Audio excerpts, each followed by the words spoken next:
call it the NBA's second season. In truth, it is the real season. And tonight, only one team can earn the remaining invitation to the NBA Finals. The Knicks were supposed to get there, and they started out that way, taking the first two at home.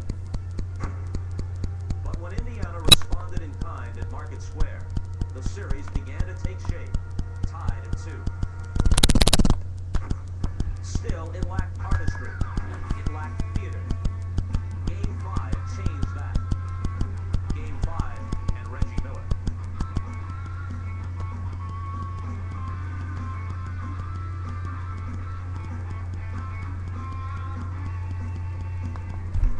The tension and drama continued through the Knicks' revival in Game 6.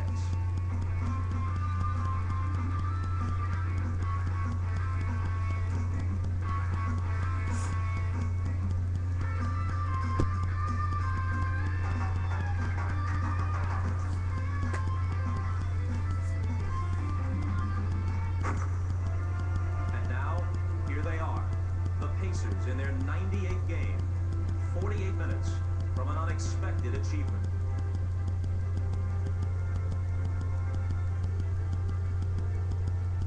And the Knicks, in this, the 100th game of a grinding season, 48 minutes from what they were merely expected to do. 48 minutes, beginning now.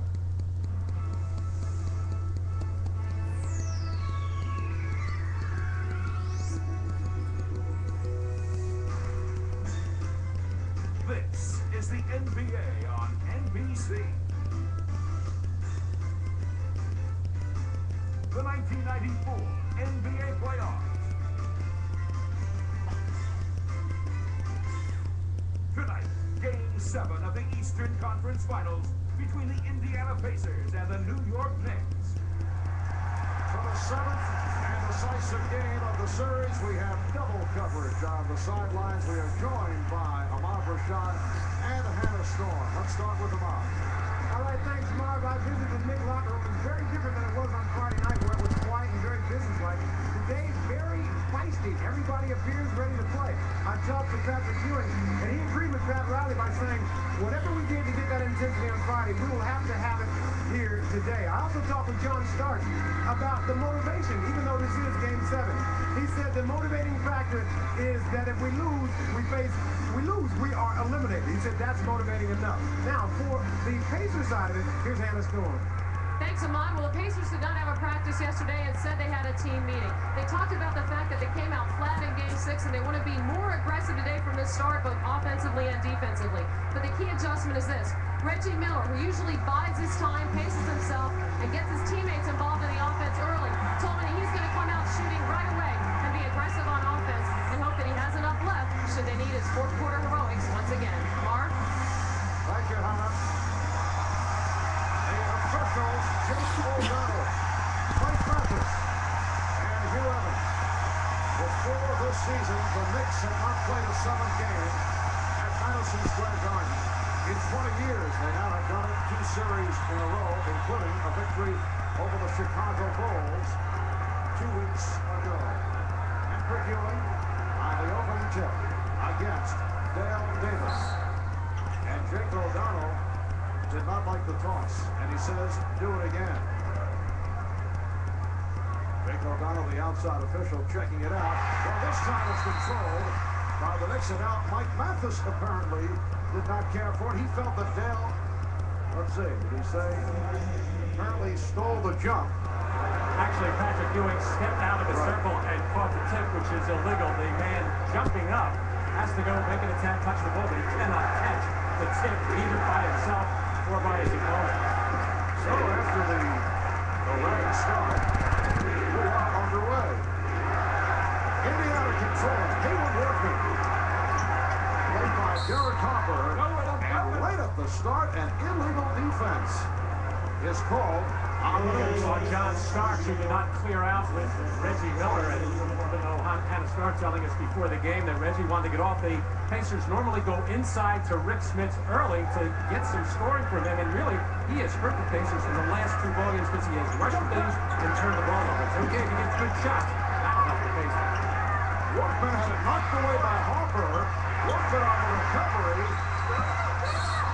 And it is a jump ball. They tie it up. Jared Harper had 5 steals in Game 6 at Market Square, including a big one down the stretch. Harper got a piece of that ball. So important for the Indiana Pacer point guards to get as much penetration as possible to break the Knick defense down so they can create shots for some of the other players rather than just either go inside to Smith or stand around the perimeter. Well, Patrick Ewing says it's me on the tie-up. He would like to go against Xavier Bergen. And Mike Mathis said, okay. And this time Patrick jumped and touched the ball. Okay. So the Knicks to the front court for the first time. Oakley, led by Davis. Starks, guarded by Miller. And an illegal defense against Indiana, a most unusual start. That was Derek McKee dropping down below the free throw line for more than 2.9 seconds. Knicks starting out their offense, looking in on one side and cross-screening for Patrick Ewing. They want to make a conscious effort to get Patrick in better positions to score. Ewing nearly lost the dribble. Here's Starks for Ewing off the fake. Yes. So it is a 2-0 Knick lead. Now that's one of the big things that has been missing from the Knick offense, that little penetration and kick out. Good creative play by John Starks. Well, Patrick Ewing with only 10 shots the other night. McKee couldn't handle that pass. And the ball goes back to New York. Now Davis throwing the elbow and committing a second foul. And actually throwing that elbow before the ball was inbounded and consequently a 2-shot foul.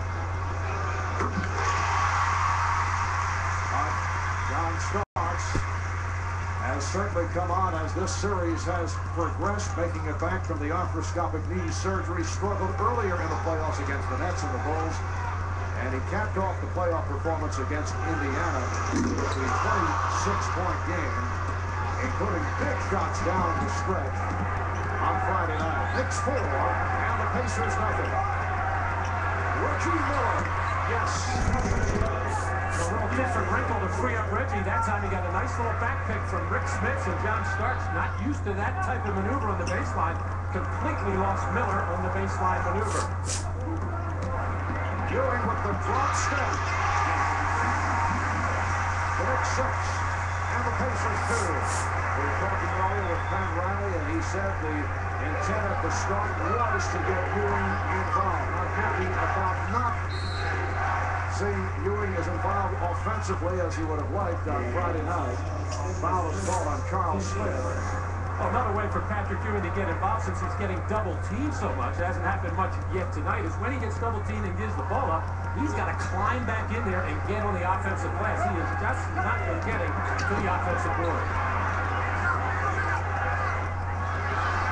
Workman passed on the shot.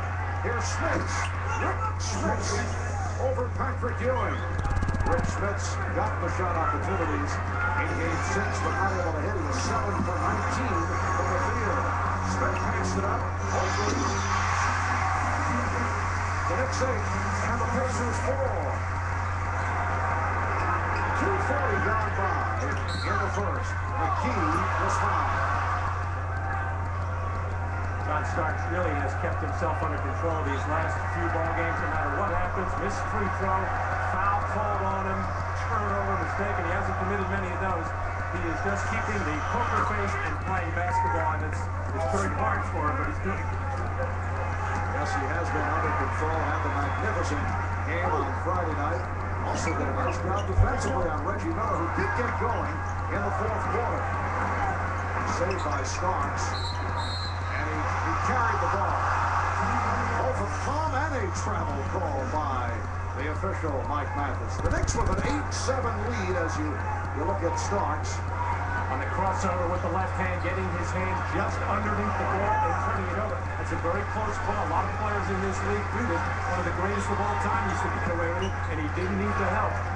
You're talking about, yes, that goal right there. Nice play. Antonio Davis gets inside, and the Pacers with a 9-8 lead.